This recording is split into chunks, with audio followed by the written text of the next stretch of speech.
প্রশ্নটা ছিল যে জপ ধ্যান করার জন্য কি ধার্মিক স্থানে যাওয়ার কোনো প্রয়োজনীয়তা আছে, না সেটা বাড়িতে বসেও করা যায়?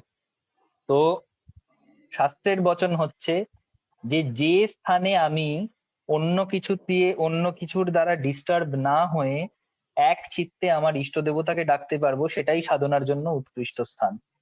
এর জন্য যে স্থানগুলো বলা হয়েছে তার আগে সবার প্রথমে বলা হয়েছে শূন্য গৃহে। শূন্য গৃহে, গুরুর সমীপে অর্থাৎ গুরুর কাছে, শ্মশান ভূমিতে, নদী তটে, পর্বতাগ্রে, জঙ্গলে, এরকম বহু জায়গা আছে। হুম।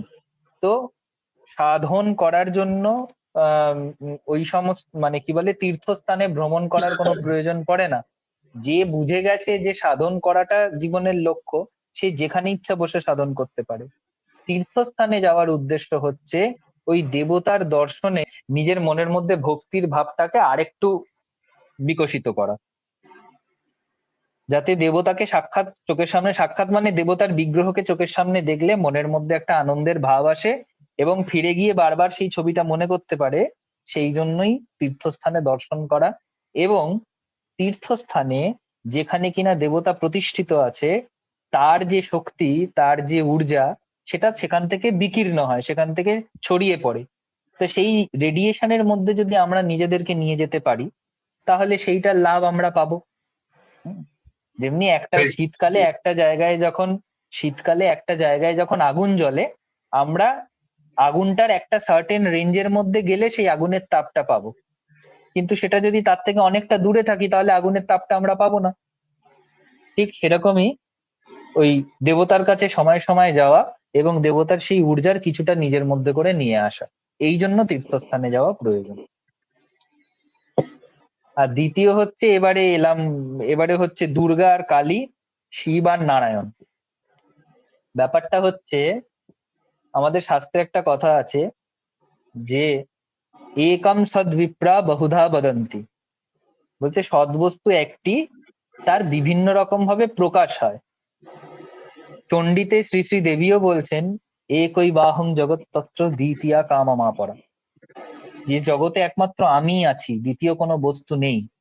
খারাপটাও আমি, নিকৃষ্টটাও আমি, ভালোটাও আমি, উৎকৃষ্টটাও আমি।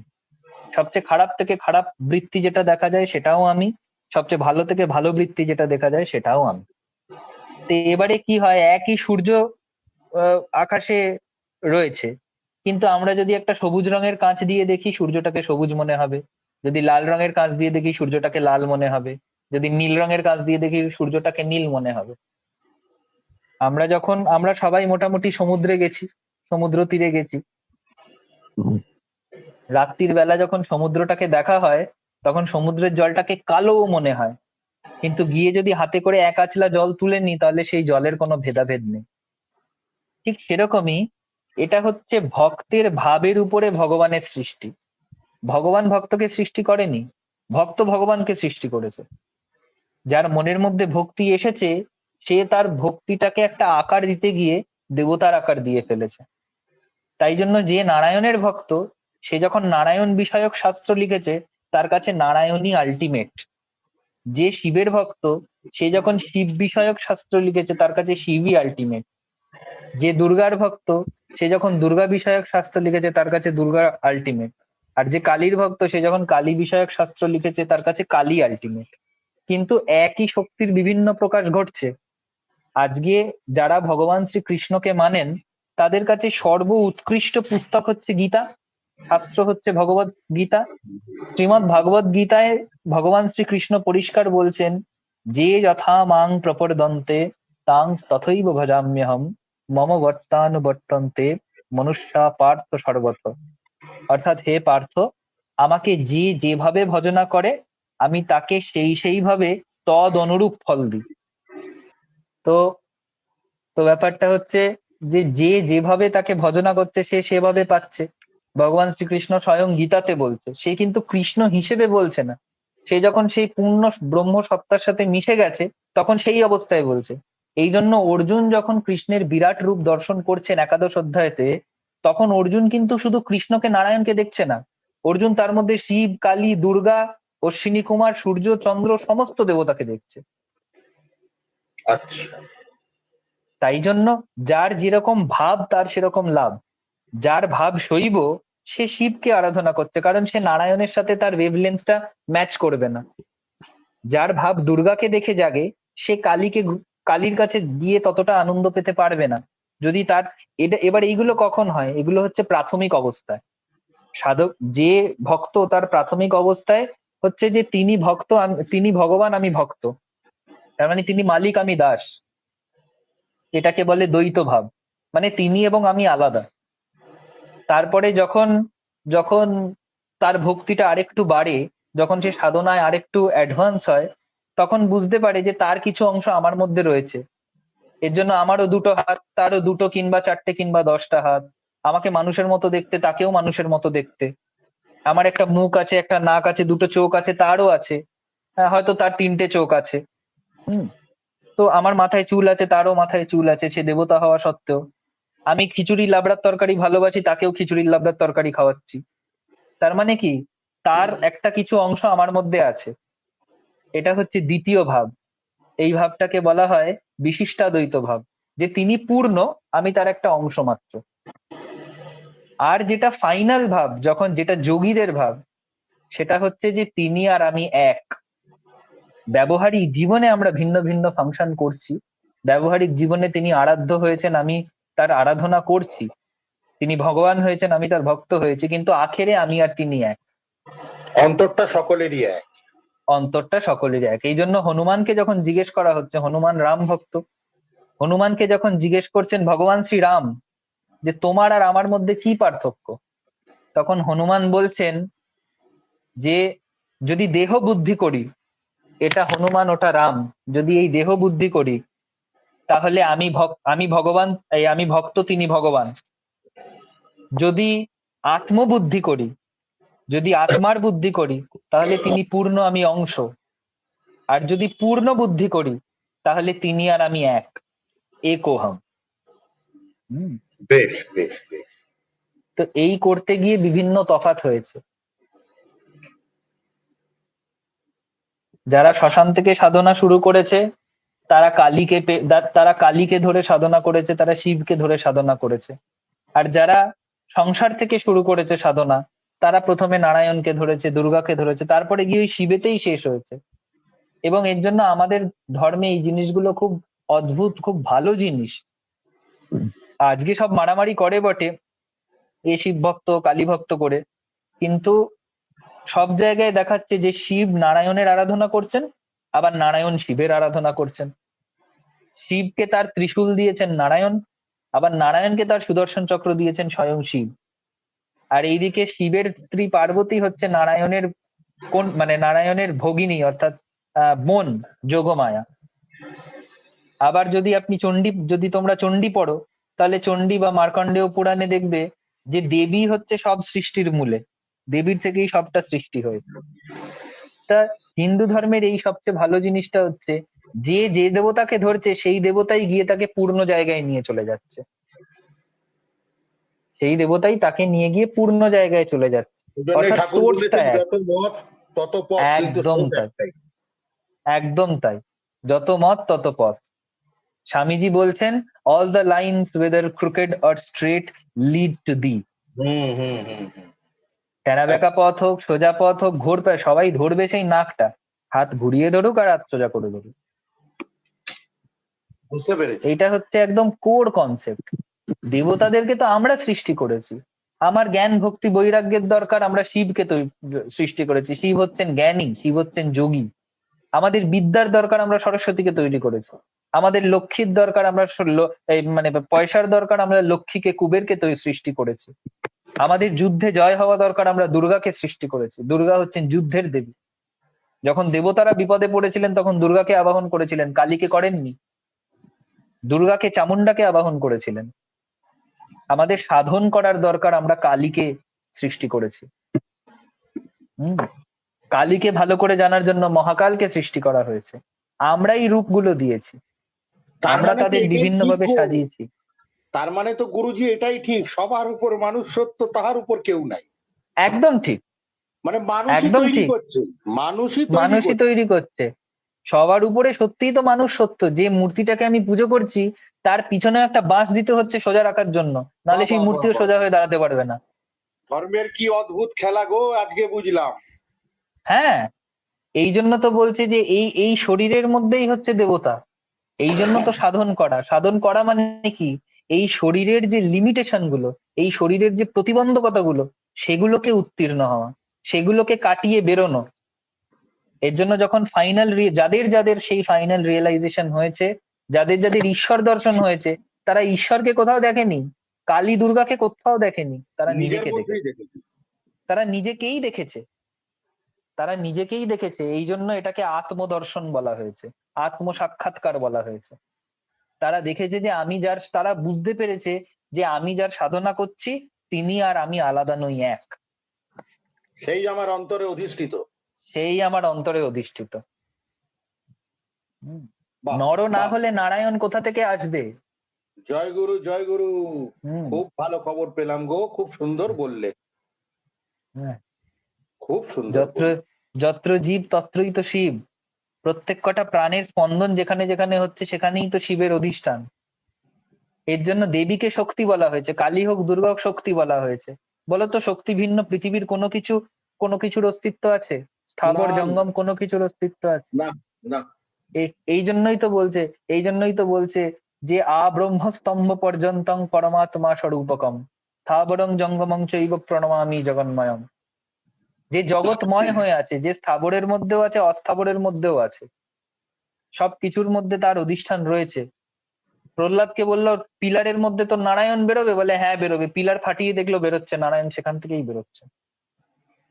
এই জন্য বলছে যা ব্রহ্মে আছে তা স্তম্ভে আছে। ঠাকুর বলছেন যা আছে দেহ ভাণ্ডে তা আছে ব্রহ্মাণ্ডে। ব্রহ্মাণ্ডে। হম। তো ঠিক। এইটাই তো সত্য। আয়নায় যখন আমরা দাঁড়াই, আমরা ভগবানকে দেখতে পাই না, সেটা আমাদের সাধন ভজনের ফল্ট।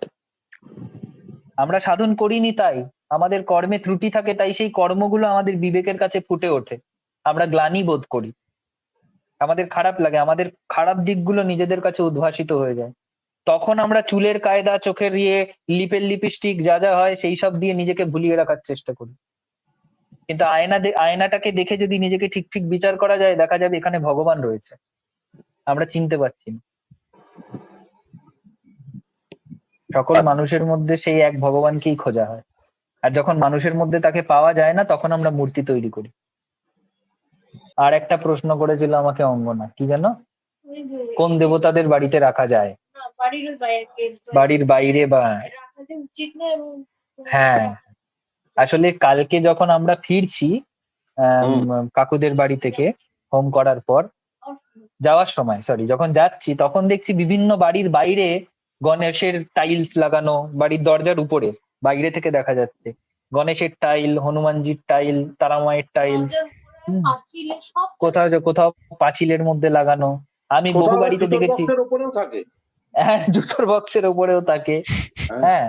তো সেইখানেই প্রশ্নটা এলো যে কোন দেবতাদেরকে বাড়ির বাইরে রাখা যায় এবং কোন দেবতাদেরকে বাড়ির ভিতরে রাখা উচিত। যেমনি যাদের কালী পুজো করে, যদি না সে কালী মন্ত্রে দীক্ষিত হয়, যদি না সে একান্ত কালীর উপাসক হয়, তাহলে কালীর মূর্তিকে অন্তত বাড়িতে প্রতিষ্ঠা করা উচিত নয়। বোঝা দরকার যে কালী হচ্ছে খুব উগ্রা শক্তি। উগ্রা ইন দা সেন্স কেন মারকাট করবে, না না তা না। কথাটা এটাই যে সাধকরা সাধনা করার জন্য কালীর আশ্রয় নেয়। কারণ সাধন করতে গেলে প্রচন্ড শক্তির প্রয়োজন হয়, মানসিক শক্তি। আমাদের মধ্যেকার অনেক অসুরকে দমন করতে হয়, তার জন্য কালীকে দরকার। আমাদের মধ্যেকার অনেক শত্রুকে নাশ করতে হয়, তার জন্য কালীকে দরকার। এবার কালীর যে ওই উগ্র শক্তি, সেই শক্তিকে যদি আমি কেন, ও তো চিতাবাসিনী, ও তো শ্মশানের দেবী, ওকে যদি আমি দুম করে ঘরের মধ্যে প্রতিষ্ঠা করে দিই, তাহলে কিন্তু মুশকিল। আজকে যে কাপড় জামা পরা কালীকে আমরা দেখছি মন্দিরে মন্দিরে, সে কিন্তু কালীর অরিজিনাল রূপ নয়। কালীকে আমরা অনেক ডোমেস্টিকেট করে নিয়েছি। আমাদের ঘরের মেয়ে, শ্মশানের মানে চামুন্ডা থেকে আমরা ডোমেস্টিকেট করে তাকে ঘরের মেয়ে করে তুলেছি। কিন্তু যখন মূর্তি প্রতিষ্ঠার প্রশ্ন আসে, যখন প্রাণ প্রতিষ্ঠার প্রশ্ন আসে, তখন চট করে গৃহস্থদের কালী মূর্তি ঘরে প্রতিষ্ঠা করা উচিত না। তার ছবি রাখা যেতে পারে, তার দক্ষিণ পা আগে করা, মানে দক্ষিণাকালীর ছবি ঘরে রাখা যেতে পারে, সেটা বরং অনেক শুভ। কিন্তু মূর্তি দুম করে প্রতিষ্ঠা করা উচিত না, যতক্ষণ না সে কৌল মার্গে বা তন্ত্র মার্গে দীক্ষিত হোক। কারণ আমাদের শাস্ত্রে সাধারণভাবে 5জন দেবতাকে পুজো করার কথা বলা হয়েছে, সাধারণভাবে। একজন সাধারণ মানুষের ক্ষেত্রে, সংসারী মানুষের ক্ষেত্রে 5জন দেবতা হচ্ছে আরাধ্য। সেখানে একটা শ্লোকে আছে, আরোগ্যং ভাস্করং পৃচ্ছেদ, অর্থাৎ সূর্য। সূর্যের কাছে কি চাওয়া হয়? আরোগ্য চাওয়া হয়। জ্ঞানং পৃচ্ছেতু শঙ্কর, জ্ঞান চাওয়া হয় শিবের কাছে। ধনং পৃচ্ছেত হুতাশনম, ধন চাওয়া হয় অগ্নির কাছে। ধন মানে এখানে পয়সা না, পয়সা ছাড়াও আরো অনেক রকম ধন আছে। কেউ হয়তো, যেমনি দশরথ রাজা পুত্রেষ্টি যজ্ঞ করেছিলেন, পুত্র কামনায় যজ্ঞ করেছিলেন, তখন রাম লক্ষ্মণ এরা সবাই জন্মগ্রহণ করেছিল, তো সেটাও পুত্রধন। তো ধনং পৃচ্ছেদ হুতাশনম, আর মোক্ষং পৃচ্ছেদ জনার্দন, মোক্ষ জনার্দনের কাছে, নারায়ণের কাছে চাইতে হয়। তো অ্যাকচুয়ালি 5জন দেবতা হচ্ছে, প্রথমেই হচ্ছেন গণেশ। গণেশের কথা এই শ্লোকে নেই, কিন্তু প্রথম দেবতাই হচ্ছেন গণেশ। এর জন্য উনি প্রথম পূজ্য। কেন? কারণ গণেশ হচ্ছেন বিঘ্ন কর্তা এবং বিঘ্ন হর্তা। আমরা খালি ভাবি গণেশ বিঘ্ন হরণ করেন, কিন্তু গণেশ অ্যাকচুয়ালি বিঘ্ন ঘটান এবং বিঘ্ন হরণ করেন। কারণ যতক্ষণ না বাধা পাচ্ছি, ততক্ষণ কোনো জিনিসটা পাওয়ার উদগ্র চেষ্টাটা আমরা করি না, তাই না? তো সেই হ্যাঁ জন্য গণেশ হচ্ছেন প্রথম পূজ্য। তারপরেই আসে সূর্য। আমাদের যে কোনো কাজ করার জন্য, যে কোনো কিছু অ্যাচিভ করার জন্য শরীর স্বাস্থ্য ঠিক থাকা দরকার। তো শরীর স্বাস্থ্য ঠিক থাকার জন্য সূর্যের আরাধনা করা দরকার। সূর্যের আরাধনা মানে এই যে সকালবেলা উঠে সূর্যার্ঘ্য দেয়, যারা দেন, তারা কি করছেন? সূর্যের আলোটাকে নিজের উপর পড়তে দিচ্ছেন। আমরা জানি সূর্যের আলো, এটা মেডিকেল সায়েন্সও প্রমাণ করে যে সূর্যের আলো গায়ে পড়লে কত রকম রোগের উপশম হয়। হুম।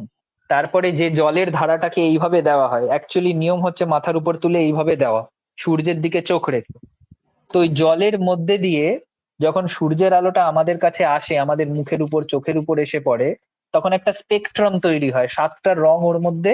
যদি ভালো করে দেখেন আপনারা, তাহলে দেখতে পাবেন। তোমরা যদি দেখো তাহলে দেখতে পাবে। তো ওই 7টা রঙের রেডিয়েশন কিন্তু আমাদের শরীরে হচ্ছে, আমাদের মুখে চোখের উপর হচ্ছে। এটা আমাদেরকে আরোগ্য হতে সাহায্য করে। তৃতীয় পূজ্য দেবতা হচ্ছেন ভগবান শঙ্কর। কারণ শিব কথাটার মানে হচ্ছে মাঙ্গলিক, অর্থাৎ যা মঙ্গলময়। মাঙ্গলিক মানে কুষ্টির মাঙ্গলিক না, শিব মানে হচ্ছে যা মঙ্গলময়। তো যে কোনো কাজের মঙ্গল বিধান করার জন্য হচ্ছেন শিব। চতুর্থ আরাধ্য দেবতা হচ্ছেন নারায়ণ। কারণ নারায়ণ হচ্ছেন মোক্ষের অধিপতি এবং সবকিছুর অধিপতি।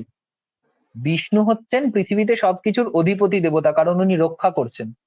অধিপতির কাজ হচ্ছে রক্ষা করা, প্রিজার্ভেশন। তো এই জন্য নারায়ণ। এবং এই সমস্ত কিছু করার জন্য মনে, প্রাণে, শরীরে শক্তি প্রয়োজন। তাই পঞ্চম দেবতা হচ্ছেন শক্তি।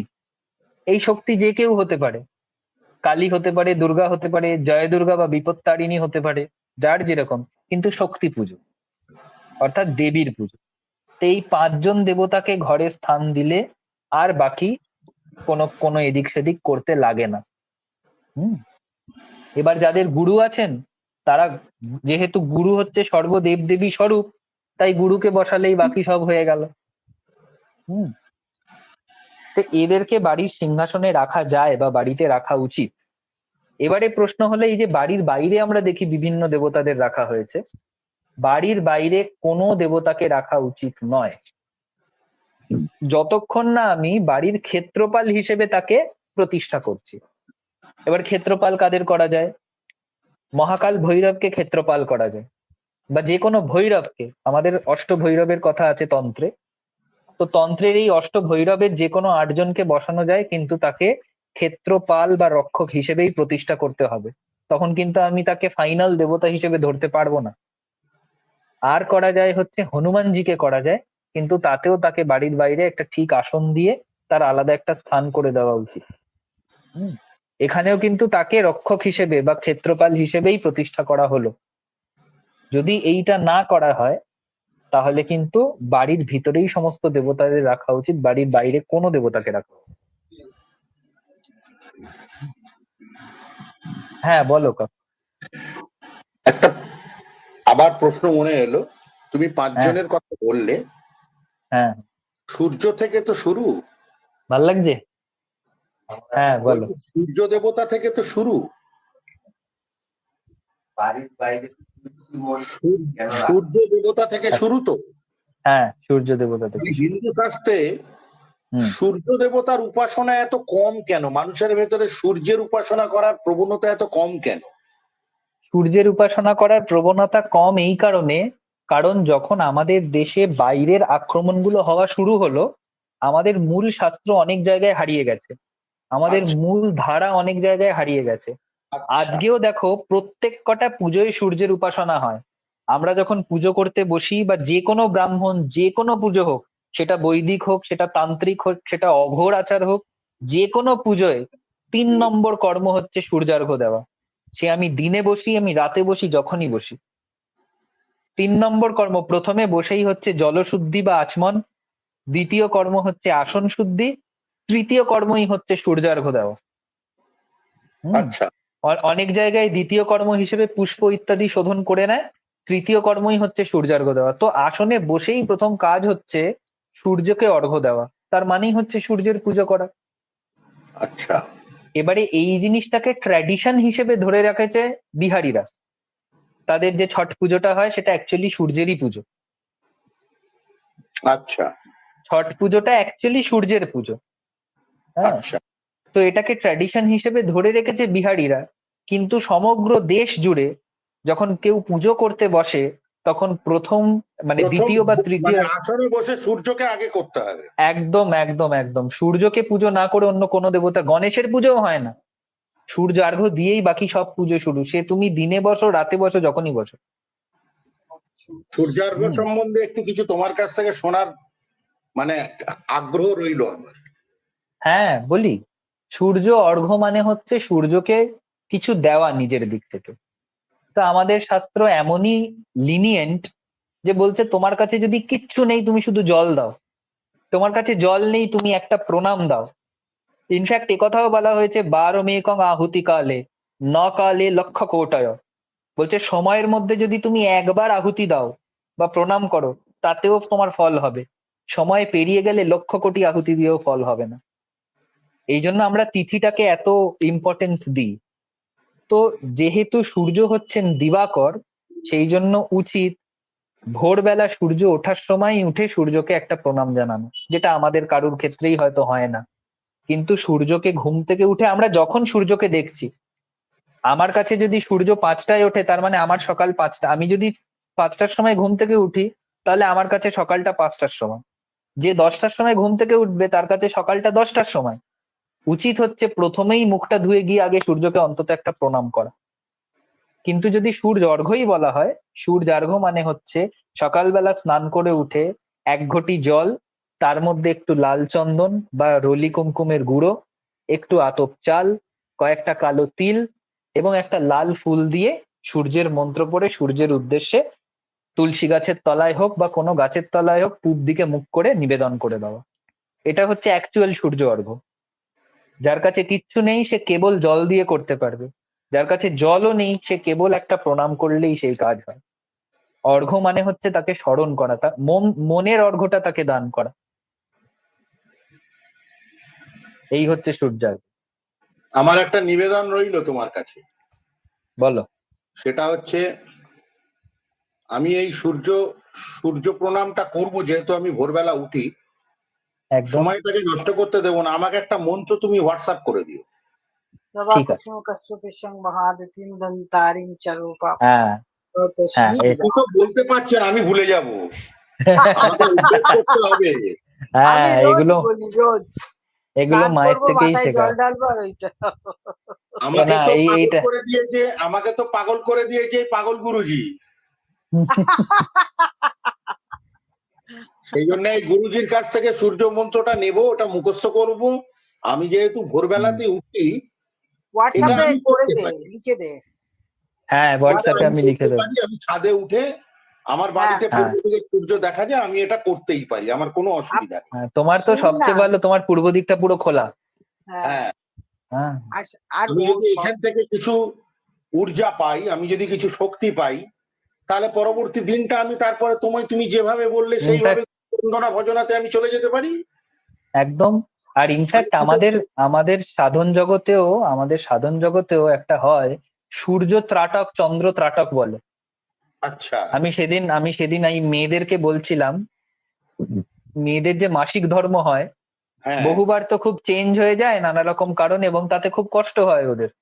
হ্যাঁ। তো কেউ যদি ঠিক ঠিক চন্দ্র ত্রাটক করতে পারে, অর্থাৎ পূর্ণিমার রাতে যখন চাঁদ একদম গোল হয়ে মাথার উপরে রয়েছে, ওই সময় কোনো ফাঁকা জায়গায় গিয়ে, সেটা ছাদ হতে পারে, মাঠ হতে পারে, যে কোনো জায়গা হতে পারে যেখানে একটু নিরিবিলি, সেখানে দাঁড়িয়ে বেশিক্ষণ না 2 থেকে 5 মিনিট চন্দ্রের দিকে শুধু তাকিয়ে থাকা, আচ্ছা। শুধু এক দৃষ্টিতে চন্দ্রের দিকে তাকিয়ে থাকা।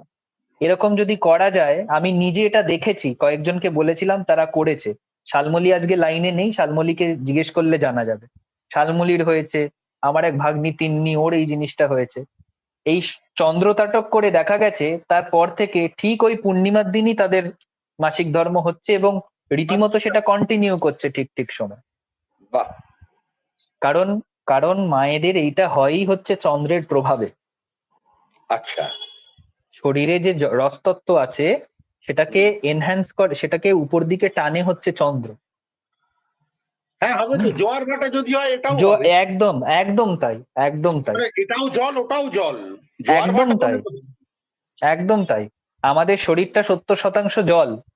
তো একদম। যদি মহাসাগরকে ওইটুকু চন্দ্র একটা দুলিয়ে দিতে পারে, তাহলে আমাদের শরীরকেও। এই জন্য দেখা যায় যে যেখানে পাগলা গারদ আছে, যেখানে পাগলদেরকে ট্রিটমেন্ট করা হয়, সেখানে পূর্ণিমা অমাবস্যার দিন সাংঘাতিক অবস্থা হয়ে যায়, ওদেরকে কন্ট্রোল করা খুব ডিফিকাল্ট হয়ে যায়। আচ্ছা। হুম। এবং শুধু তাই নয়, এমনকি এই যে মায়েদের বা এদের গাঁটে গাঁটে ব্যথা হওয়া, এই ব্যথাও কিন্তু পূর্ণিমা অমাবস্যাতে বাড়ে। হ্যাঁ, পূর্ণিমা অমাবস্যাতেই হয়। মায়েদের হ্যাঁ, কেন, আমাদেরও যাদের হাত ভাঙা সকলের রয়েছে সেখানে বাড়বেই। সকলের হয়। হ্যাঁ, তো ব্যথাটা হয় কারণ ওই রসতত্ত্বটাকে, জল তত্ত্বটাকে টানছে তো, হুম। জয়েন্টে জয়েন্টে জলটাকে টানছে, ওই জন্য ব্যথা। তো এটা হচ্ছে চন্দ্র ত্রাটক। তেমনি সূর্য ত্রাটকও আছে। সকালবেলা উঠে ঠিক যে সূর্য উঠছে, উদীয়মান সূর্য, তার দিকে 2 মিনিট তাকিয়ে থাকা, একদম এক দৃষ্টিতে তাকিয়ে থাকা। বিদ্যাসাগর মশাই করতেন এটা। একদম তাই। এতে করে বুদ্ধি বাড়ে, ব্রেনের কিছু সেলস এমন রিয়াক্ট করে যে সেখানে কিছু ইম্পালস তৈরি হয়, যেটা আমাদের ব্রেনকে অনেক ধারণ করার শক্তি দেয়। এর জন্য বলে ধী শক্তি বর্ধক। আমার থ্যাংক ইউ, থ্যাংক ইউ, চরণে রেখে দিন। আমাকে মন্ত্রগুলো হোয়াটসঅ্যাপে পাঠিও কুকুর, গুরুজি। ওটাও চরণে দিয়ে দিন, চরণে দিয়ে দিন। হ্যাঁ, ও গুলিয়ে ফেলবো। একটা খোলা আছে, একটা ছোট বড় ছোট করা আছে। না না, ওটা গুরুদেবের ওখানে রেখে দিন না, পায়ের কাছে রেখে দিন। গুরুদেবের পায়ের কাছে রেখে দিন ছবিতে। আমি তো খুলে দিইনি, তুমি করলে কি করে? পায়ের এই কাছে আগে দিয়ে দিন। খুলে তো। হ্যাঁ হ্যাঁ হ্যাঁ, এই যে। হ্যাঁ। তো এই হলো হচ্ছে সূর্য আর ইয়ের ব্যাপারটা। আর সূর্য অর্ঘ্য দেওয়ার মন্ত্রটা আমি বলে দেবো, আমি কাকুকে বলে দেবো। চন্দ্রতাটকটাও বলো। চন্দ্র ত্রাটকের মানে ত্রাটকের কোনো মন্ত্র নেই, সূর্য বা চন্দ্র ত্রাটকের কোনো ওটা মন্ত্র। শুধু প্রসেস। হ্যাঁ, চন্দ্রার্ঘ্য দেওয়া যায় না। চন্দ্রার্ঘ্য আচ্ছা কেবল জন্মাষ্টমীর দিন রাতে দিতে হয়। আচ্ছা, বেশ বেশ বেশ। চন্দ্রার্ঘ্য কেবল জন্মাষ্টমীর রাতে দেওয়া যায়। আচ্ছা, বেশ। হুম। তবে এটা কিন্তু ফ্যাক্ট যে মানে এখানে যেমন এখানে লাক্সেমবার্গে সানটা একটু কম, তো যেদিন কম থাকে সেই দিন গ্লুমি লাগে, কাজ করতে ইচ্ছা করে না, এটা ফ্যাক্ট। একদম একদম। তো তোমার কাজ করতে যখন ইচ্ছা করে না, সেটা গুরুজিকে জিজ্ঞেস করো কি করলে কাজটা এনহ্যান্স হবে। না, সে এনহ্যান্স না না, করা আমি এটা হাসির ব্যাপার না, এটা আমি ওকে হ্যাঁ। বলছি তার কারণ ওর যেহেতু এটা হচ্ছে, ওর এটা করা দরকার। না, অনুরাগ এনহ্যান্স বাবু করার শুধু জিনিস আমি চুপচাপ। পেয়ে গেছি অলরেডি। এই যে এই রং, না, রং তো আছে। হ্যাঁ, ব্যাস। অনুরাগের কাছে ব্রহ্মাস্ত্র বিদ্যার ইয়ে দেওয়া আছে, জ্যাক দেওয়া আছে একটা। আচ্ছা, তাহলে ঠিক। ইনফ্যাক্ট ওই দেবীকে ব্রহ্মাস্ত্র বিদ্যাই বলা হয়। নারায়ণ যখন স্বয়ং ব্রহ্মাস্ত্র প্রয়োগ করবেন, উনি জানেন না কিভাবে আনতে হবে, উনি এই দেবীর সাধনা করেই ব্রহ্মাস্ত্র রূপে ওনাকে পেয়েছেন। আচ্ছা, লিটনদার প্রশ্ন হচ্ছে বাড়ির বাইরে তুলসী মঞ্চ। যেহেতু তুলসী একটি গাছ, মানে সাইন্টিফিক কারণ হচ্ছে, যেহেতু তুলসী একটি গাছ, এবং গাছ রাত্রির বেলা কার্বন ডাই অক্সাইড এমিট করে, তুলসীও তাই করে। অনেকে আজকাল বলছে তুলসী নাকি অক্সিজেন দেয়, না না, তুলসী কার্বন ডাই অক্সাইড দেয় রাত্রিবেলা। যে এবার কার্বন ডাই অক্সাইড যদি আপনার ঘরের ভিতরে দেয়, তাহলে আপনার ঘরে কার্বন ডাই অক্সাইডের মাত্রা বেড়ে যাবে। আপনার বহুদিন ধরে যদি ঘরের মধ্যে থাকে, তাহলে নিঃশ্বাসে কষ্ট হতে পারে, নিঃশ্বাসে অসুবিধা করতে পারে। এই জন্য তাকে বাড়ির বাইরেই রাখা উচিত, বৈজ্ঞানিক কারণ। আরেকটা কারণ হচ্ছে, তুলসী যে ঊর্জা সৃষ্টি করে, কেন দক্ষিণ দিকে এই ঘর থেকে ঢুকতেই আগে তুলসীকে স্থান দেওয়া হয়েছে? কারণ তুলসী যে ঊর্জার সৃষ্টি করে, সেই ঊর্জাটা বাইরের কোনো ঊর্জাকে ভিতরে প্রবেশ করতে দেয় না। বাইরে থেকে কিছু ধরনের বাধা আছে, কিছু ধরনের হাওয়া আছে যেগুলোকে প্রবেশ করতে দেয় না। আর তুলসীর উপর দিয়ে যে হাওয়াটা ঘরে প্রবেশ করবে দিনের বেলা, সেইটা অনেক বেশি উপকারী। তুলসী, নিম, এগুলো এই জন্য আগেকার দিনে বাড়ির প্রেমিসেসের মধ্যেই এই গাছগুলোকে লাগানো। তুলসী গাছের মঞ্চ অ্যাকচুয়ালি বাড়ির কোন দিকে রাখা উচিত? বাড়িতে ঢুকতেই দক্ষিণ দিকে থাকা উচিত। এবারে আপনি যখন জল দেবেন, আপনি পূর্ব দিকে মুখ করে দেবেন। তুলসী মঞ্চের 4টে দিক তো ফাঁকা। আমি জানি না বাস্তু কি বলছে, কিন্তু গেট দিয়ে ঢোকার সামনেই তুলসী থাকবে। এটার বৈজ্ঞানিক কারণ হচ্ছে এইটা। কিন্তু বাড়িতে ঢুকতে ডান দিকে, বাড়িতে ঢুকতে ডান দিকে, হ্যাঁ। আমাদের হচ্ছে যে পূর্ব দিকে, পূর্ব দিকেই আছে। তো এবং পুজোটা যখন করা হয় পূর্ব দিকে মুখ করে, একদম ঠিক, কিন্তু বাড়ির বাইরে আছে তো। বাড়ির বাইরে। ব্যাস, ওটাই ঠিক, ওইটাই ঠিক। ঘরের ভিতরে তুলসীকে রাখা যায়। ঘরের মানে বাইরে। তবে হ্যাঁ, বৈষ্ণব পূজায় অনেক সময় দেখবেন যে হয়তো নারায়ণের পাশে তুলসীর একটা টব রেখে সাজিয়ে ইস্কনে করে। ওটা ওদের ইম্প্রোভাইজেশন, ওটা ওরা ক্রিয়েট করেছে, কিন্তু ওরাও পরে তুলসী মাকে সরিয়ে দেয়। ওরা ওখানে সারাক্ষণ রেখে দেবেন। নারায়ণের যখন শয়ন হবে, তখন তুলসী ভিতরে থাকবে না। আমরা যে এই যে সাধন ভজন করছি বা করি, হ্যাঁ, হুম। তো সবসময় বলছে ঠাকুরকে কিছু দিতে হবে, আমি ফুল দিয়ে পুজো করলাম কি ফল দিয়ে করলাম কি মিষ্টি দিয়ে করলাম, সেটাই কিন্তু যথেষ্ট নয়। শুধু নাম করতে হবে, শুধু জপ করতে হবে, শুধু জপ করাটাই যথেষ্ট। অবশ্যই শুধু জপ করাটাই যথেষ্ট, কিন্তু মানে শুধু ফুল, জপ, জল, হ্যাঁ হ্যাঁ, কিন্তু জপ করাটাই যথেষ্ট। এই উপলব্ধিটা যার সতত এসেছে, বাইরে থেকে শুনে না, যার সতত এসেছে এই উপলব্ধি যে জপই যথেষ্ট, তার কাছেই যথেষ্ট। যার এই উপলব্ধিটা আসেনি, তার কাছে কিন্তু যথেষ্ট নয়।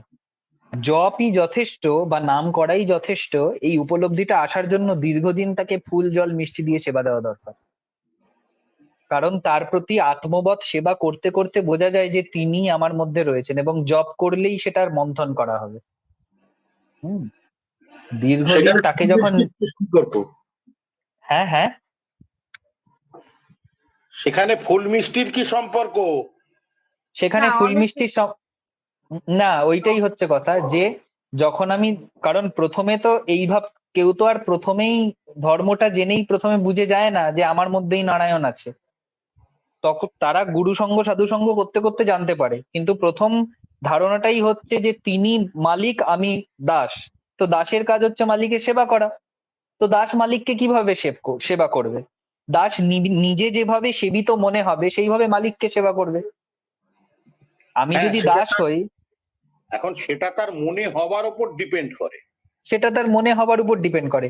কেউ যদি ধরো ঠাকুরের কারো পায়ে, না করে, তাহলে তার ক্ষেত্রে ফুলের কোনো প্রয়োজনীয়তা নেই তো। একদম যার সেই মানসিক উৎকৃষ্টতাটা চলে এসেছে, তার সেই ফুল মালা কোনো কিছুর প্রয়োজন নেই। সে গিয়ে ঠাকুরকে একটা প্রণাম করলেই হবে, না করলেও হবে। না, না প্রণামটা তো করলেও হবে। অবশ্যই, প্রণাম বলছি, দরকার না, প্রণামটা তো আমি আমি কথার কথা বলছি, প্রণামও মানুষে করে কেন? এই যে নমঃ কথাটা বলে, তোমার ভেতর নমঃ, ঈশ্বর, তোমার ভেতর ঈশ্বর, তাকে হ্যাঁ, প্রণাম করছি। তাকে প্রণামটা কেন করছে? নমঃ কথাটা বলছে মানে ন মম, মানে আমি না তুমিই সব, আমি না তুমিই সব, এই জন্য বলে তোমার ভেতরে যে নমঃ। ঈশ্বর আছে তো। হ্যাঁ, সেটা তো হলো সত্য, কিন্তু ওই নমস্কারটা করে যাতে নিজের মধ্যে অহংকারটা না চলে আসে, একদমই তাই, যাতে ঠিক, আমি কিছু না তুমিই সব।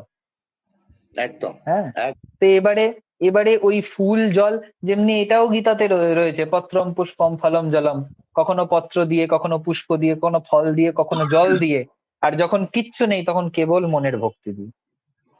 এর জন্য আমরা যখন পুজো করি দেখবে পুজোয় বসে একটা সময় হয় যখন ফুলটা নিজের মাথায় দিয়ে একটা এরকম করে জপ করি, কালকেও করেছি, খেয়াল করলে বুঝতে পারবে।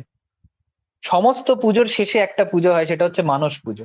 আর ওটাই হচ্ছে সবচেয়ে ইম্পর্টেন্ট পুজো, ওটাই হচ্ছে সবচেয়ে ইম্পর্টেন্ট পুজো। মানস পুজো যদি ঠিক থাকে তাহলে বাহারি কোনো পুজোর প্রয়োজনই পড়ে না। তাহলে এই যে তুই হোম করতে গিয়ে এই মাকে চণ্ডীকে শাড়ি দিচ্ছিস, বগলাকে শাড়ি দিচ্ছিস, তাহলে তো হুম। এইগুলোর কোনো দরকার নেই। হ্যাঁ, এইগুলোর আছে দরকার কি? তখন নেই, এইগুলোর দরকার তখন নেই যখন আমি ওই সত্যটায় প্রতিষ্ঠিত হয়ে গেছি। আমি তো এখনো সেই সত্যটায় প্রতিষ্ঠিত হইনি, আচ্ছা, আমি তো সেটা বই পড়ে বলছি। আমি আচ্ছা। তো উপলব্ধি কারণ এইগুলো তো এই এই উপলব্ধিগুলো হয়ে যাওয়ার পর তো হয়ে গেল, সাধনা সব শেষ, আর তো কিছু বাকি নেই। তা বইতে তো লেখাই আছে। একটা ক্লাস 8 এর বাচ্চা যদি একটা এমবিবিএস এর বই খোলে, সে ইংরেজি পড়তে পারে, সে কিছু ভাষা কপি করে নিতে পারবে, মুখস্থ করে ফেলতে পারবে, কিন্তু ব্যাপারটা ঘটস্থ হবে না তার, তা মগজে তার ঢুকবে না। ঠিক সেরকমই আমরা এখন এই যে শুনছি যে জপই সব, জপই শেষ কথা, কিন্তু সেইটা তো আমাদের জীবনে, সেটাকে আমরা ইয়ে করতে পারছি না, তো ইনফিউজ করতে পারছি বাস্তবায়িত না, করতে পারছি না। বাস্তবায়িত করতে বাস্তবায়িত পারছি না। করতে পারছি না। ওই জন্যই তো এই ধরনের সেবাগুলো করা, এইটি করতে করতে, আর এটা আরো করা যারা যে উপলব্ধি করে ফেলেছে যে জপই সব, ওই ফুল জল কাপড় ইত্যাদি কোনো কিছুর দরকার নেই, তারও এই কারণে করা উচিত কারণ সে সেই মুহূর্তে আচার্য, নিজে আচরণ করে লোককে শেখাবে। আর লোক যতক্ষণ না ওইটা শিখবে ততক্ষণ সেই সত্যটায় পরিণত হতে পারবে না।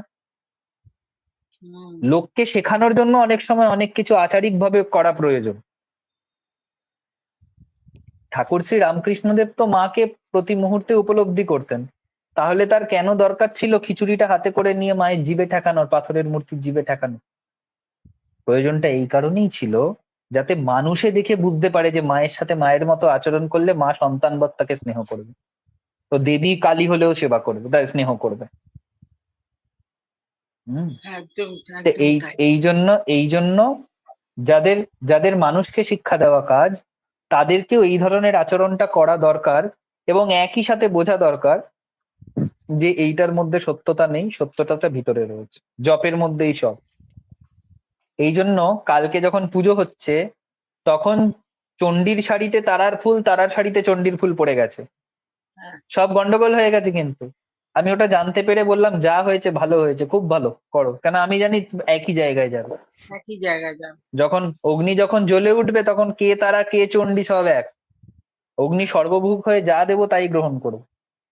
হুম। হ্যাঁ। তো এইটাই হচ্ছে সত্য, যে সত্যটা জানা সত্ত্বেও সেটা মানুষের শুধুমাত্র শিক্ষার জন্য একটা পার্টিকুলার আচরণকে ধরে রাখা।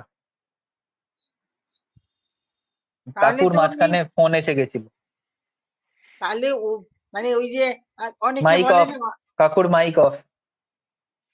আমার মাইক চলছে তোমার না, কাকুর মাইকটা অফ হয়ে গেছে। না, অনেকে বলে না আমার এটা করে দাও, আমি তোমাকে এই দিয়ে পুজো দেবো, ওই দিয়ে পুজো হ্যাঁ, দেবো, এইসব বলে। তাহলে হ্যাঁ, হ্যাঁ, এইগুলো বলার তো কোনো দরকার নেই। কোনো মানে হয় না তো, ওটা তো ঠাকুরকে ঘুষ দিতে চাইছে, তুমি আমার এটা করে দাও আমি তোমাকে পাঁঠা বলি হ্যাঁ, দেবো। অনেকেই বলে ঠাকুর, যে আমার এটা করে হ্যাঁ, দাও, আমি এটা করে দেবো, হ্যাঁ, তোমাকে এটা হ্যাঁ, দিয়ে দেবো। ওটা, ওটার আমরা দেবো, পিছনে, এর ক্ষমতা কি আছে? হ্যাঁ, ওটার পিছনে বিজ্ঞান হচ্ছে যে আমরা যখন বলি এটা হলে ওটা করব, তার মানে আমরা নিজের নিজের উইল পাওয়ারটাকে বাড়ানোর একটা উপলক্ষ্য তৈরি করলাম। উইল পাওয়ার যদি সতত তৈরি না হয় তখন তার একটা উপলক্ষ্য দরকার, তো উইল পাওয়ারটাকে বাড়ানোর একটা উপলক্ষ্য তৈরি করলাম। হুম। যেমনি আমরা যে ওষুধ খাই, এই যে ধরো আমরা, এই যে ধরো আমাদের জ্বর হয়, আমাদের শরীরে একটা বাইরের জার্ম ঢোকে, আমাদের যে জ্বর হয়, জ্বর হওয়াটা কিন্তু শরীরের একটা প্রতিরোধক ক্রিয়া। আমরা জ্বরটাকে মেরে ফেলার জন্য প্যারাসিটামল খাচ্ছি ঠিকই, কিন্তু জ্বরটা হচ্ছে শরীরের প্রতিরোধক ক্রিয়া, শরীরে হিট তৈরি করে ওই বাইরের জার্মটাকে নষ্ট করে দিতে চায়। তার মানে একটা কষ্ট দিয়ে আরেকটা কষ্টকে কাটছে। হুম, এখানেও ঠিক সেরকম ধরনের ব্যাপার, একটা উপলক্ষ্য তৈরি করছে। আমার পাওয়ার দরকার একটা বড় কিছু, আমি যতক্ষণ না সেইটাকে একটা উপলক্ষে বেঁধে ফেলছি ততক্ষণ লক্ষ্যে পৌঁছতে পারবো না। এই জন্য ওই জিনিসটার নাম উপলক্ষ্য, যা লক্ষ্যে পৌঁছাতে সাহায্য করে। তো যখনই আমি একটা উপলক্ষ্যকে সংকল্প করে মাথায় স্থির করে নিচ্ছি, ওটা মাথার মধ্যে সবসময় থাকছে এবং ওটা আমার উইল পাওয়ার বা ইচ্ছা শক্তিটাকে বৃদ্ধি করছে, ওটা আমার প্রার্থনার শক্তিটাকে বৃদ্ধি করছে এবং আলটিমেটলি ওইটা লক্ষ্য প্রাপ্তির দিকে এগোচ্ছে। কারুর ক্ষেত্রে সেটা 1 মাসে হতে পারে, কারুর ক্ষেত্রে সেটা 10 মাস লাগে, কারুর ক্ষেত্রে 10 বছর লাগে, ডিপেন্ডিং আপন কার মানসিক শক্তি কতটা, কার ফোকাস পাওয়ার কতটা। এর জন্য যাদের মানসিক শক্তি প্রবল, যারা জব ধ্যানে থাকে, যারা ঈশ্বরের সাধনার মার্গে রয়েছে, তারা কোনোদিন আর যাই হোক মানত ফানত করেন। আমরা চাই, আমি সবসময় চাই, ওই যে ফলগুলো কেন মানে উঠেই সবাইকে হাতে হাতে দিতে শুরু করলাম, কারণ সবাই যখন অন্তত একটা ফল বা একটা একটু খিচুড়ি বা একটা সন্দেশ প্রসাদ হিসেবে পেয়ে যাবে, সবার মনে প্রথম যেটা হবে হচ্ছে তুষ্টি। সবার মধ্যে তো দেবতা রয়েছে, দেবতা তো মূর্তির ভিতরে নেই। তো সবাই যখন তুষ্ট হবে তখন বুঝতে হবে দেবতা তুষ্ট হয়েছে। সবাই যখন হাসবে দেখবে মা হাসছে, তো তখন মূর্তির মধ্যেই দেখা যাবে মা হাসছে। আচ্ছা, হুম। এই জন্য সংসারী লোকেরা সাধুর মধ্যে ভগবানকে খোঁজে, আর সাধুরা সংসারী লোকেদের মধ্যে ভগবানকে খোঁজে। এই জন্য সকলের তুষ্টি বিধান হওয়া দরকার। আমি তোমায় ভেবে ঠাকুর হয়েছি, তুমি আমায় ভেবে ঠাকুর হও। এই এই এই কথাটা আমার একদম মাথায় সবসময় ঘোরে, স্বামী নিগমানন্দের এই কথা। হ্যাঁ, বিরাট একটা এনসাইক্লোপিডিয়া একটা শব্দের মধ্যে বলে দিল, একটা ছোট্ট শব্দে দিয়ে দিয়েছে। ছোট্ট কথার মধ্যে দিয়ে দিয়েছে। এই হচ্ছে মহাপুরুষদের বাণী। কেন মহাপুরুষদের বাণী শুনবো? শাস্ত্র তো রয়েছে, কিন্তু কত শাস্ত্র পড়বো? পুরো বেদ পড়ে শেষ করতে পারবো? 18টা পুরাণ পড়ে শেষ করতে পারবো? 64টা তন্ত্র শেষ করতে পারবো? কোনোদিন পারবো না। তো মহাপুরুষরা সেই সবকটাকে ঘেঁটে নিগড়ে তাদের বাণীগুলো দিয়েছে, তাদের বাণীগুলো পড়লেই যথেষ্ট। তারাপীঠে তারামাকে বামাখ্যাপার আগে যে বশিষ্ঠ মুনি প্রতিষ্ঠা করে গেছিলেন না, মূল হ্যাঁ, হ্যাঁ, বশিষ্ঠ মুনি তারাকে এই কন্ডিশনেই প্রতিষ্ঠা করে গেছেন যে আমি 3.5 লক্ষ জপ করে তোকে পাইনি, তুই মন্ত্র ভুল উচ্চারণ করালি, তারপরে আমাকেই অভিশাপ, মানে বশিষ্ঠ মুনি তারাকে অভিশাপ দিল যে তোর মন্ত্র কুমন্ত্রে পরিণত হবে। তো তারা তখন উল্টে আবার ওকে অভিশাপ, মানে ওকে ভয় দেখালো যে তোমার কোনোদিন সিদ্ধি লাভ হবে না, তুমি ভুল মন্ত্র উচ্চারণ করেছো। হুম, তাহলে কি দরকার, কি করব? বললো যাও মহাচীনে যাও, আজকের তিব্বতটা তখনের মহাচীন, হুম, যাও হুম, তিব্বত মহাচীনে যাও, সেখানে গিয়ে তুমি বুদ্ধরূপী জনার্দন, যার নাম অগ্রজ বুদ্ধ, যে বৌদ্ধ তন্ত্রে তারা সিদ্ধ ছিল, সেই হুম, বুদ্ধর কাছে গিয়ে তুমি আমার তন্ত্র শিখে এসো।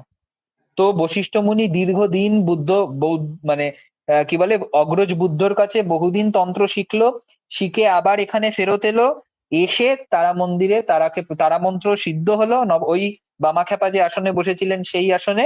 তারপরে এই মন্দিরে তারা মাকে প্রতিষ্ঠা করলেন, এবং তারা মাকে এই বলেই প্রতিষ্ঠা করেছিলেন যে এখানে যে তোমাকে এসে মা বলে ডেকে যা চাইবে তুমি তাই দেবে। এর জন্য তারাকে কল্পতরু বলা হয়। সত্যি তারার কাছে যে যেটা চায় তারা সেটা দেয়। এই জন্য তো এত খারাপ লোক খারাপ কাজ করেও সেখানে সে খারাপ কাজটা করতে পারছে, ভালো কিন্তু লোক তার ভালো আফটার কাজটা এফেক্ট করতে আছে তো। পারে। হ্যাঁ, তার আফটার এফেক্ট আছে। আমি একটা ছোট গল্প বলি। আমি তারাপীঠে 3 দিনের জন্য গেছিলাম। তো যেখানে ছিলাম সেখানে তো সাধন করেইছি, একবার করে শ্মশানে গিয়ে বসতাম ঠিক বিকেল বেলা, একদম গোধূলি লগ্নে শ্মশানে গিয়ে বসতাম এবং প্রাতঃকাল পার করে শ্মশান থেকে বেরিয়ে আসতাম। আমাকে পাহারা দিত ওই তাপসদা, বিরাটির তাপসদা। তো যে জায়গাটা আমি বসেছি ঠিক তারা মায়ের চরণটা যেখানে উঠেছে শ্মশানে বামাখ্যাপার সমাধির পাশে, হুম, ওটার দিকে মুখ করে দাঁড়ালে ওটার ঠিক বাঁ হাতে একটা ছোট্ট চাতাল মতো আছে, হ্যাঁ, যার যার চারদিকে সাধুদের সমাধি আছে, হুম, ওটা সমাধি দিয়ে ঘেরা। তো হুম, ওইখানটায় বসে আমি জব করছি একটা কোনায় বসে। আর সে একদিন ঢুকে দেখছি কি মাঝখানে বালি ফেলা আছে, আমি বুঝিনি ওখানে ওই জায়গাগুলোর ভাড়া দিতে হয়। তো এবার আমি বসে জব করছি, সবে গুরুমন্ত্র জবটা শুরু করেছি, আর সন্ধে হয়েছে, এক তান্ত্রিক এসে ঢুকেছে তার চ্যাং ব্যাং নিয়ে। এবারে সে বলছে বাবাজিকে উঠতে হবে, আমি এখানে হোম করব। তো তাপস দা ওকে অনেকক্ষণ ধরে বোঝালো, অনেক কিছু করলো, সে তান্ত্রিক বাবাজি শুনবে না। কি সেনাপতি নাম ওর, ওই টিভিতে আছে জ্যোতিষ। আচ্ছা, তো ও কিছুতেই শুনবে না। আর আমি জব করে যাচ্ছি। আমি শুধু একবার তারা আমাকে স্মরণ করলাম, মনের মধ্যে কোথাও বলল যে ফট, একদম এইটা, ফট। হুম, তো ঠিক গুরুমন্ত্র জপ শেষ হলে এবার মালাটা চেঞ্জ করব, আমি ওকে ডাকলাম কাছে, ও এলো, আসতে আমি বললাম যে কি অসুবিধা? বলছে আপনি তো একটা জব করছেন, আমি যে ক্রিয়াটা করব সেটা ক্ষতি হয়ে যাবে। আমি বললাম যে আমি এর পরে যে জবটা করব সেটা অমুক মন্ত্রে, আমি মন্ত্রটা উল্লেখ না করে শুধু বললাম মন্ত্রটার একটা নাম আছে, একটা কোড ওয়ার্ড আছে, যারা জানে তারা বুঝতে পেরে যাবে। আমি বললাম আমি অমুক মন্ত্রের জব করব, যেটা আমার মানে মায়ের মন্ত্র, চামুন্ডার মন্ত্র আর কি। আমি যে মুহূর্তে বললাম ও সঙ্গে সঙ্গে ওরে বাবারে, না না না আপনি এখানে থাকুন, আপনাকে কোথাও যেতে হবে না। আমি বললাম আমি পিছিয়ে যাচ্ছি, বলে না না আপনাকে পেছাতে হবে না। তো আমি একটু পিছিয়ে গেলাম। তারপরে সে তার যজ্ঞকর্ম শুরু করলো। এবারে সে যজ্ঞে বসতে গিয়ে বারবার পিছন ঘুরছে আর প্রণাম করছে। হ্যাঁ সাধু বাবা একটু দেখবেন যেন ভালো করে করতে পারি, একটু দেখবেন যেন ভালো করে করতে পারি। সে মশার ধূপ নিয়ে গুজে দিচ্ছে যাতে আমাকে মশা না কামড়ায়, জলের বোতল এগিয়ে দিচ্ছে যাতে জল খাই, এইসব করছে। এবারে ও যখন যজ্ঞটা শুরু করেছে তখনই আমার মনের মধ্যে একটা খারাপ ফিলিং হলো যে ও কারোর কল্যাণের যজ্ঞ করছে না, কারোর অকল্যাণের জন্য করছে। আচ্ছা, আর যারা বসে আছে তাদের মাথাটাকে খেয়েছে আর কি বেসিক্যালি। তো এবারে আমি আমার এটাই তো জব টপ করে, রোজগার। হ্যাঁ এবারে আমার যখন জব শেষ হয়েছে তারও প্রায় 1-1.5 ঘন্টা পর ওর ততক্ষণ হচ্ছে ওর যজ্ঞের মধ্য পর্ব, ও যজ্ঞের মাঝখানে পৌঁছেছে। তো সবে বগলামুখী আহুতি ফাহুতি করলো, অনেক কিছু করলো। যজ্ঞ করতে করতে সিগারেট খাচ্ছে, ফু ফু করে ধোঁয়া দিচ্ছে যজ্ঞে। আমার খুব বিরক্তি লেগেছে। তা আমি জব করে মাকে প্রণাম জানিয়ে আসনটা তুলে উঠে গেলাম। জব শেষ হয়ে গেল আমার, উঠে গেলাম। উঠে সবে আমি ওই যজ্ঞের ওখানটা দিয়ে যেতে যেতে একবার শুধু তেরচা দৃষ্টিতে না আগুনটার দিকে তাকিয়েছি। তুমি বিশ্বাস করবে না কাকু, এই যে যেভাবে আমরা ত্রিকোণ করে সাজাই ওইভাবে সাজানো ছিল কাঠটা, ধস করে পড়ে পুরো একদম ফ্ল্যাট হয়ে গেল। ধস করে পড়ে ফ্ল্যাট হয়ে গেল। আমি তাপসদাকে বললাম তাপসদা ওর ক্রিয়া গেল ছটকে, ও কারুর ক্ষতি করছিল, ও কারুর ক্ষতি করছিল। হ্যাঁ, হুম। তারা মা করতে দেবে না, সাধু সম্মুখে তো বাজে কাজ করতে দেবে না। এই হচ্ছে কর্মফল। ও ও যে উল্টো কাজটা করতে যাচ্ছিল ওটার উল্টো ফল।